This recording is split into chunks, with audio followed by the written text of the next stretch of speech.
The Xperia 1 Mark V is a powerful tool in the right hands.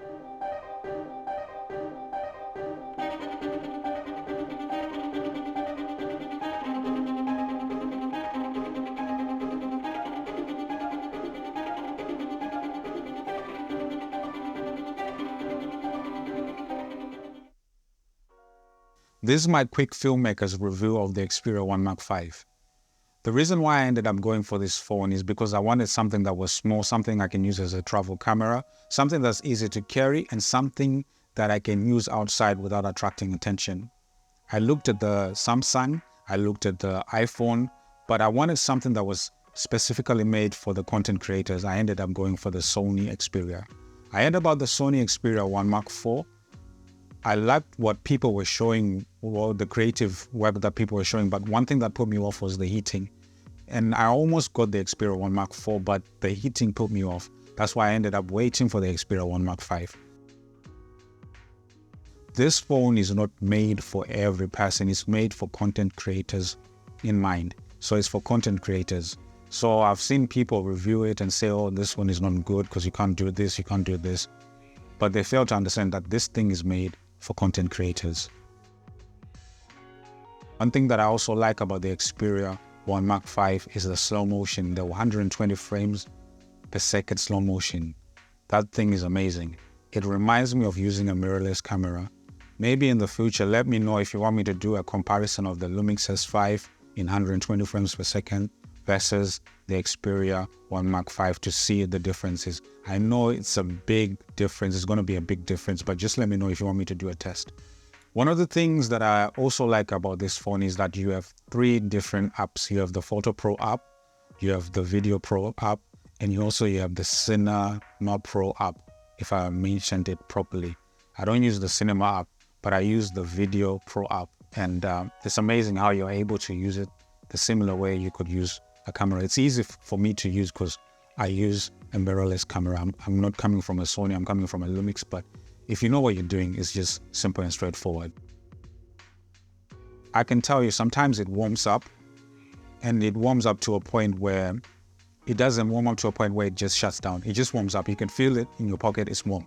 For example, if you're doing live stream, I do a lot of live stream, I can feel it warming up.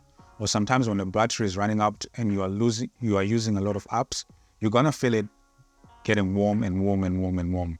But it doesn't shut down. That's the amazing thing. But it's just weird how, because I've used the iPhone 14 Pro Max for live stream and I've never had any of those problems. But when I used the Xperia 1 Mark V, you can tell that it's warming up. Is it a problem for me? It's not a problem. But for some people, it might be a problem. I'm not a person who's getting paid by Sony. I'm just going to tell you the honest truth. I did a test between the iPhone 14 Pro Max and the Xperia 1 Mark V. There's many differences. With the iPhone, you're able to get good HDR. With this one, basically you need a variable ND filter because sometimes the highlights are blown out. And if you're a person who just wants to pick up a phone and start taking videos, you're not going to like it. But if you're a person who's able to do the work, that's why I say the Xperia 1 Mark V is a powerful tool in the right hands.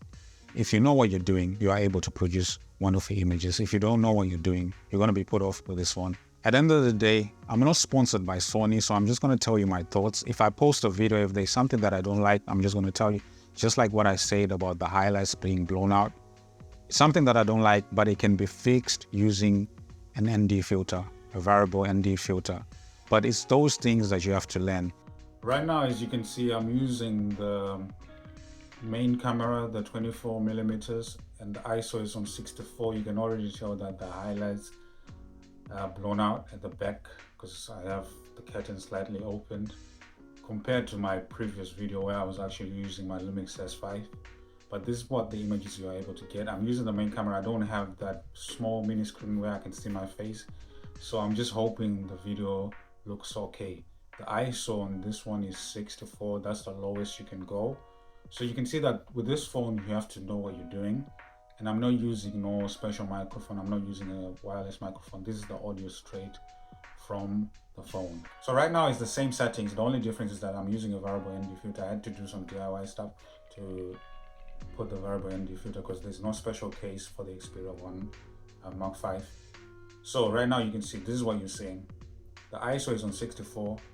The main camera, same main camera, but you can see that the image is slightly dark, and the background, the blind, in the previous video I said curtain, the blind is slightly in the same level, but still this is the image I'm managing to get, and you can see that it's slightly darker. I still have the same lighting that I'm using for my main video, but this is what you get. Let me know what you think in the comment section. I'm still learning more and more about this phone, so you'll see me, some days I'm going to be posting some tutorials, some days I'm going to be posting some DIY videos showing you how to use the phone. My main reason is for filmmaking. If I can get something that is so small and I can use it out there, hopefully one day I'll do a short film made entirely by the Sony Xperia 1 Mark V. If you want me to make something that is like a short film, please let me know in the comment section.